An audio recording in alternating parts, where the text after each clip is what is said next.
Welcome, everybody, to a special edition of In the Know, the show that gives you a deeper look at faith, Jewish contemporary values, and contemporary Jewish living. With me today is a special guest, a person who needs no introduction, Florida Senator Marco Rubio. Marco, thanks so much for being here today. Thank you very much. So, one of the things that I noticed in looking around at the Senate is that I haven't seen any contemporary, Jewish senators, Republican senators, currently in the Senate. Yeah. And I know that Israel and the security of the people in Israel is something that's very important to you. How did that become something that was important to you? Well, first of all, I think the last Jewish senator we had was Norm Coleman in Minnesota, who's a very good friend of mine. But I don't think you have to be Jewish to be pro-Israel, and that's the important part that I've always pointed to. When first, just growing up in this community and being exposed to people in South Florida who care deeply about Israel is obviously the beginning of the groundwork for our sentiment. As a Cuban exile, I can tell you that on many occasions we found solidarity with the pro-Israel community on our cause. And one of the reasons why is because Fidel Castro was an ally of Yasser Arafat and all the most vile elements of the Middle East. And to this day, in international forums, when there have been efforts to condemn Cuba, sometimes the votes have been like 113 to 2. And now sometimes it's 3 because of the Czech Republic, the State of Israel, and the United States. So I think that was the beginning of it, obviously growing up. Obviously, I have incredible friendships and personal relationships with people who care deeply about the issue of Israel. My wife helps run a family's charitable foundation whose giving is about 80% for Jewish causes and Israel. So all of that brings you into familiarity. And then as a policymaker, the more you learn about the issue over the years, and this dates back to my time in the Florida legislature. Florida is one of the first states in the country to divest of anything that invested in Iran. We were one of the first. So it just dates back over a period of time, and then now, obviously, on the national stage, I always make the 3 arguments. Number 1 is that it's in our national security interest, because Israel is the only pro-American, free enterprise democracy in the Middle East.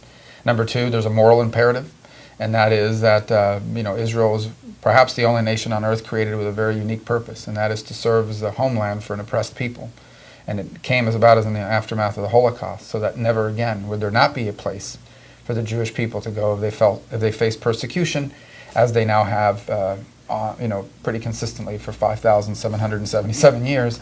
And the third, did I get the number right? I think yeah, you're good. And just made it, actually. Well, exactly, just made it by a week here. And the third is the reality that if you look at the situation with Israel, they have no nation on earth would rather have peace there than the people of Israel.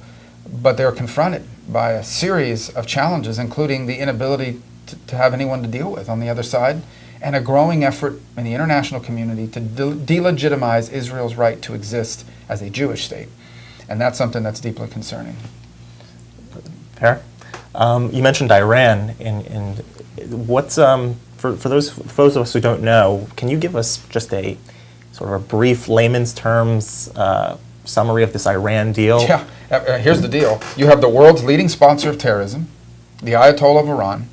They literally sponsor multiple terrorist groups around the world, responsible for the death of innocent Americans, the death and the maiming of hundreds of American servicemen. A lot of these IEDs in Iraq were built and supplied by the Iranians, who continue to actively supply terrorism around the world. Just 48 hours from today that we're taping this, a group in Yemen, sponsored by Iran, fired rockets at American naval vessels. Okay, they are the world's leading sponsor of terrorism. A maniacal, anti-American, anti-Semitic regime. And we have just, under this president, signed a deal that will turn over to them access to billions and billions of dollars, not to mention billions of dollars in cash right up front. That's the deal. In exchange for their promise not to enrich beyond a certain level. But they continue to build missiles, long-range missiles, capable of hitting Tel Aviv, Jerusalem, eventually New York, Chicago, Miami. And eventually they're going to move towards enrichment because they keep in place all of the infrastructure they would need for weapons grade uranium. My view is this president wanted an exhibit for his library. He wanted to be the guy that did a deal in peace with Iran, and if it falls apart later, he'll blame it on a successor. It's a terrible deal. It makes the world more dangerous, it makes us lessons, and it rewards terrorism. And it's going to lead to a nuclear arms race in the Middle East. Other than that, I guess, I mean, Okay. Well, on that cheerful note, well, as a senator, what could you do? Is there anything that we could do to curtail the effects or to stop the Iran deal? well, first we need to reimpose sanctions because the current sanctions on Iran expire. Let me tell you why that's relevant. Currently, under the system that we have now, the deal with Iran is not even a formal treaty. It is nothing but the president agreeing, as part of a political agreement, not to enforce current sanctions on Iran. The sanctions are there, but he's not going to enforce them. Those sanctions go away at the end of this year, so they have to be reauthorized. The second is, I think we need to continue to press. Every time Iran violates this deal, as they continue to do, we need to continue to press to reverse this, which can be done by the stroke of a pen by the next president. And the third thing I would say is look for continued opportunities to sanction new sectors. I actually passed sanctions on Hezbollah, which is an anti-Israeli, anti-Semitic, anti-American terrorist group that receives a lot of funding and support. Those sorts of sanctions also hit Iran.